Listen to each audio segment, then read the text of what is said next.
OMG. Giants and Hotma, everyone. So, I just kind of wanted to get on really fast and just share my, um, I don't know, what would I call it? Clandestine, divine, I don't know, divinely led, I don't know. My amazing day so far, and it's not even finished. So after about 6 days of doing some type of field work, 6 days straight of doing some type of field work, I kind of got a break to be able to take a day off and just seriously try not to think about anything concerning my research or my field work. And so I woke up this morning late, although I wanted to get up and do spiritual practices, but I woke up late, and but I told myself that no matter what, today I was not going to think about any work, and that I prayed to God to allow me to be open to whatever comes my way, open to to open my heart, open my eyes, open my mind, and just be open to whatever opportunities come up for the day. I take that back. I was trying to get up early to do my spiritual practices. Didn't get up early, but I did recite universal mantras this morning. Damn. So, anyways, I prayed to God to allow me to be open to whatever happened, and it's you know I had a friend from ISJS from a 6 weeks Jane Studies program that I did, say that India will give you what you want. And it's crazy because India will if you're open to it. So, anyways, my day kind of reflected a concept, a principle uh, that Elizabeth Gilbert kind of had in her quest with Eat, Pray, Love. And if you have seen the movie, then at the very end of the movie, she speaks of these laws of the quest. And I can't remember exactly what she says those laws are specifically, but basically the overarching theme was that when you're on this spiritual quest, when you're on this journey called life, that as long as you're open, as long as you open your mind, you open your heart, you open your eyes,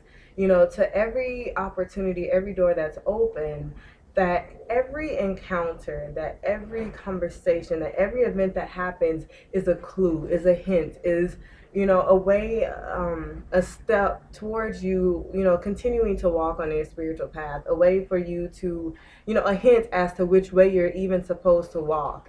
Basically saying that as long as you're receptive and open yourself to it, that everything that happens from that point on, is a clue, is a hint. And so that's kind of what happened to me today. I woke up and I prayed for God to open me up to whatever it is that, God wanted to tell me. And the first thing I did is I got up this morning and I had to go recharge my phone. And luckily, I was able to find an ATM. And luckily, the place to recharge my phone was open, because if any of you have been to India, you know that nothing opens up usually before 11 o'clock in the morning. And it was like 10 or 10:30, and it was open.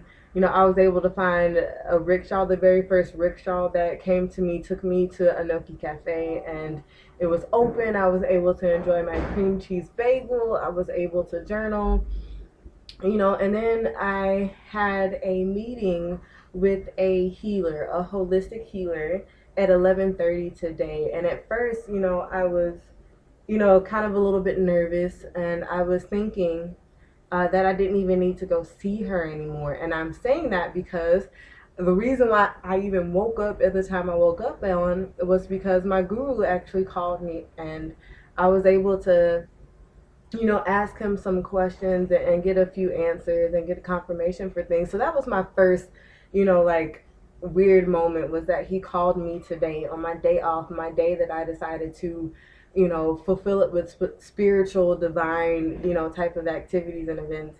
And so that was my opening one.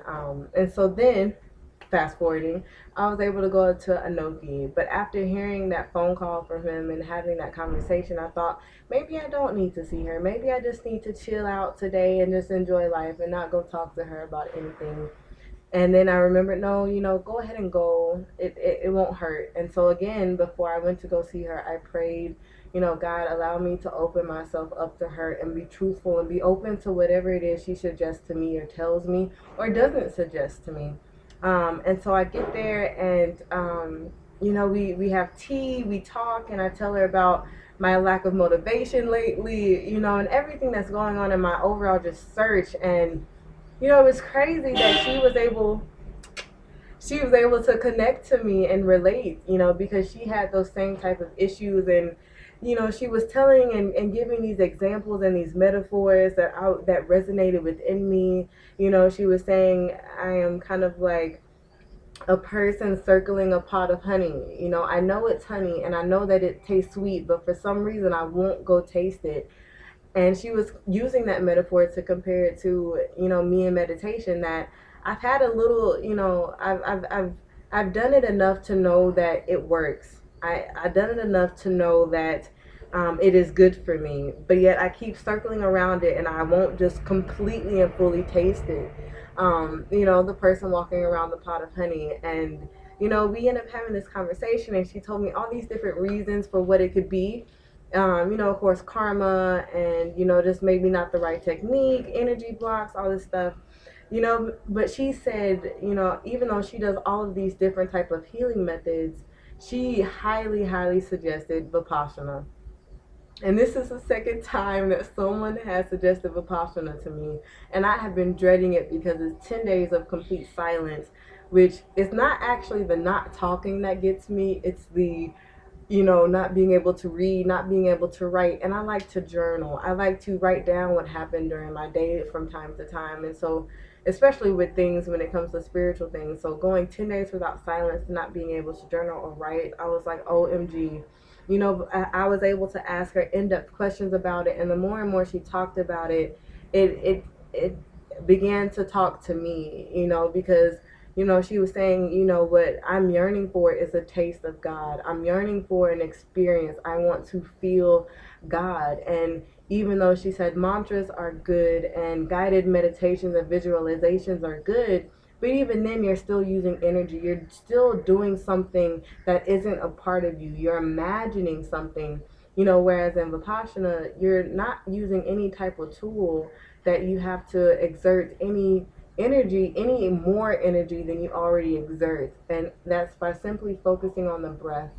That's something that you're going to do naturally, regardless if you are doing something spiritual or not. And so the way she described it was like, what, maybe that is something that I really need to do. She gave me a book on it. We talked even more. We talked about Reiki and all of this stuff, which led me to be like, what, maybe I need to let her do a Reiki session with me. And so I set one up. We talked some more, and then and then I left, and for the past couple of days, I've been wanting to find white fabric for saris. And right next door to her house was Cotton Curio, where they have pure 100% quality cotton. And I was able to get my quality, cotton saris that I've been looking for like ever. And then after that, I went and found a Vedic Thai spa. And then I walked out, and I was able to get a rickshaw to bring me back to Anoki. And then I'm sitting at Anoki, like, oh my gosh, it's that time when everybody is going to be there. Am I going to find a table? Haha, there's a table sitting there waiting for me. I'm able to order. I start journaling, and I start getting inspired. And then, two European women asked to sit down, and, I was all, fine and positive. And then come to find out, I have been wanting to go to a Bollywood movie since I've been here. I was like, I cannot leave India and not go see a Bollywood film in an Indian movie theater. But I've been too afraid to go because I don't want to go by myself. I just don't want to go by myself in a crowded movie theater with a whole bunch of Indians. And lo and behold, I start talking to these two European women about their travels and what they do and their goals. And this one woman is going to the movie theater by herself, and they invite me to go. Crazy is that? And so I'm going to the movie theater with some random European woman tonight to go see English English.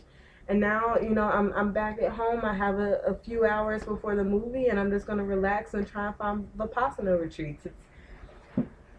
I know it may not sound, like it was divinely led, but for me it was just crazy because I was having clicks. I was making bonds and connections with individuals, and especially my conversation with the holistic healer was just like, it was blowing me away that she was confirming things that I have been needing to hear. She was confirming, she was uncovering a lot of things that I needed to do, and she gave me a lot of useful steps and things that I should start doing. And she just said a lot of things that really resonated within me. And it was crazy that before I even met her, I prayed to God, you know, to talk to me. And I really do feel like he was talking to me through her.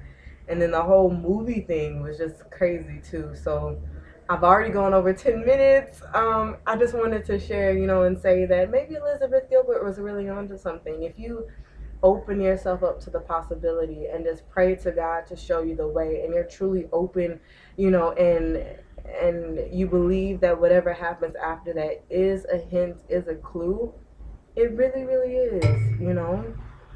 It really, really is. It's crazy. It's crazy. God will give you what you want if you ask and you're open to it. So that's what I wanted to share. That's that one.